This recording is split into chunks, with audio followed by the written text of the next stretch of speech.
Pas de village, mais une découverte de l'île de Cefalonia et notamment de sa ville d'Agostoli. Et pourtant, la nature n'est pas loin, en kata, à pied ou à vélo.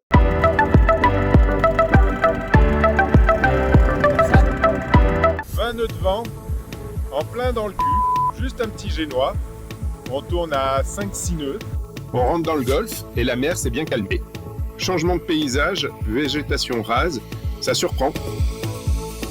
Ce qui nous surprend aussi, c'est le nombre de bateaux de croisière et de navettes de tourisme.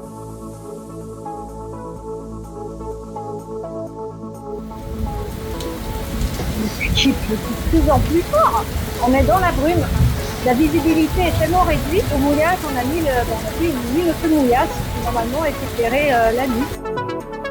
Et heureusement, comme on dit, après la pluie, le beau temps.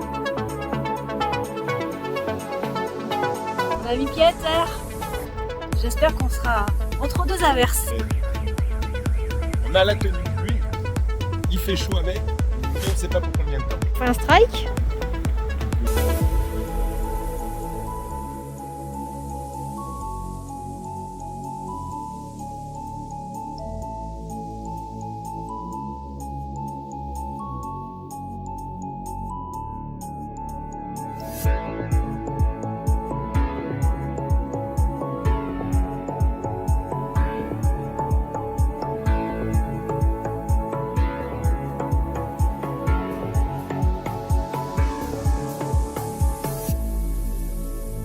Sabine, pourrais-tu nous situer sur la carte ?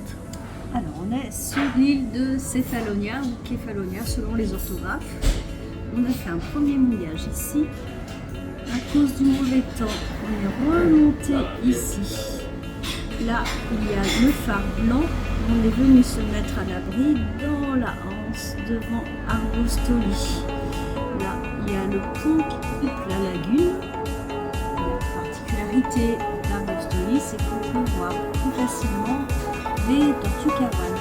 D'accord. Il semblerait qu'il en ait 27 répertoriés.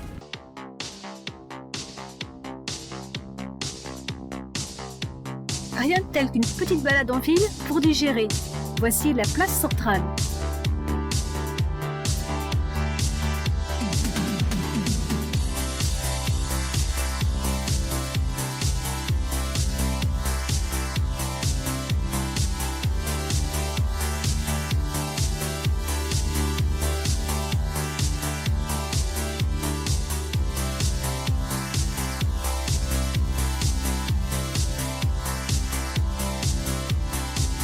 En 1797, cette place fut le théâtre d'un événement historique, le plus important de l'histoire de l'île. C'est ici que les troupes françaises brûlèrent le livre d'or. C'était la liste officielle des nobles de la République de Venise, à laquelle appartenaient jusqu'alors les îles Ioniennes.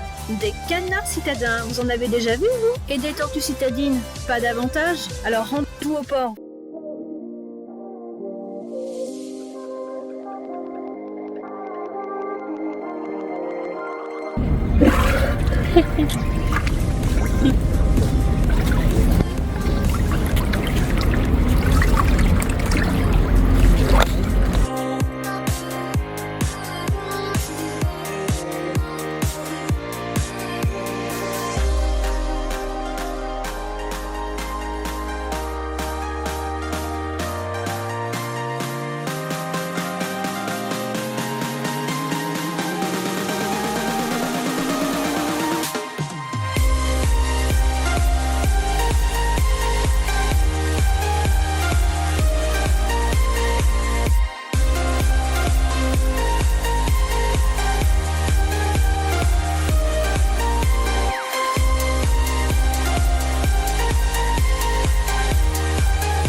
Ça change un peu. Oui, mais c'est plus fatigant.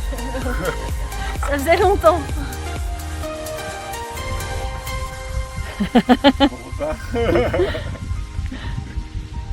Le loueur de vélo nous a conseillé de faire une petite halte devant cette roue à aube avant d'arriver au phare. En 1837, suite à la découverte d'un phénomène naturel étonnant, un moulin à eau a été installé à Agostoli. Un gouffre au fond du port absorbe toute l'eau qui est versée. Après avoir actionné le moulin à eau, l'eau est évacuée dans le gouffre, où elle disparaît immédiatement, permettant ainsi au moulin de fonctionner en continu, indépendamment des conditions de vent.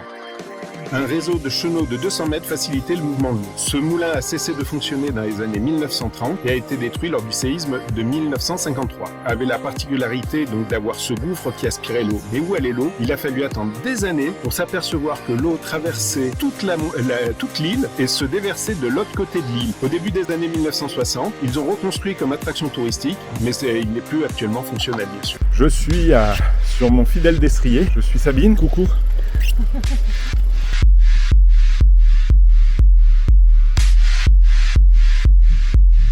Je vais me casser la gueule.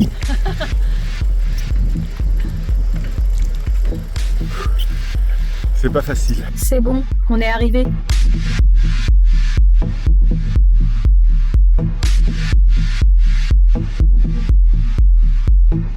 Le phare a été construit en 1829, détruit par un séisme en 1875, reconstruit, détruit par le séisme de 1953 et reconstruit à nouveau.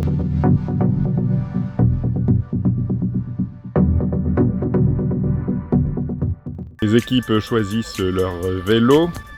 Bon, ils commencent par se gourer de vélo, il y en a un qui est beaucoup trop grand pour elle.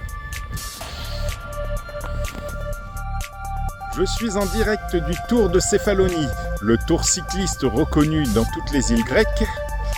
Voilà notre premier coureur qui va arriver, je l'espère. Pour l'instant, les spectateurs affluent. Il commence à regarder la mer, il s'impatiente. Ah, ça c'est les équipes de secours qui sont déjà sur la route.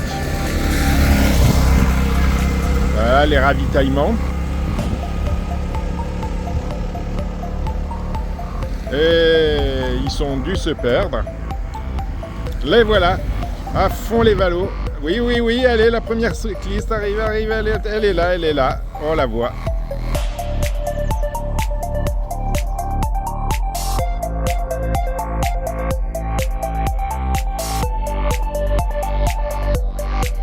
On quitte Argostoli, on reprend la mer, mais on reste sur l'île de Céphalonia.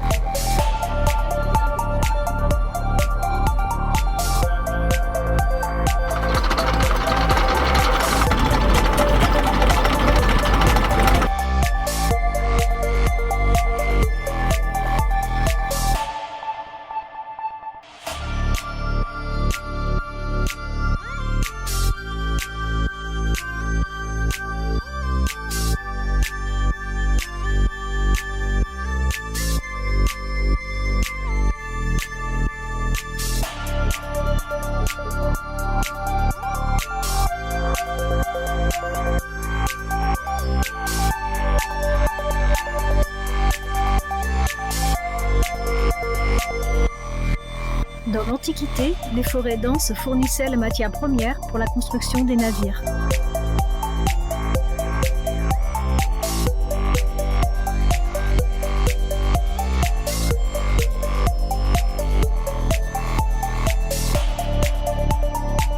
Située sur une faille tectonique, des dizaines de secousses se produisent chaque année à Céphalonie.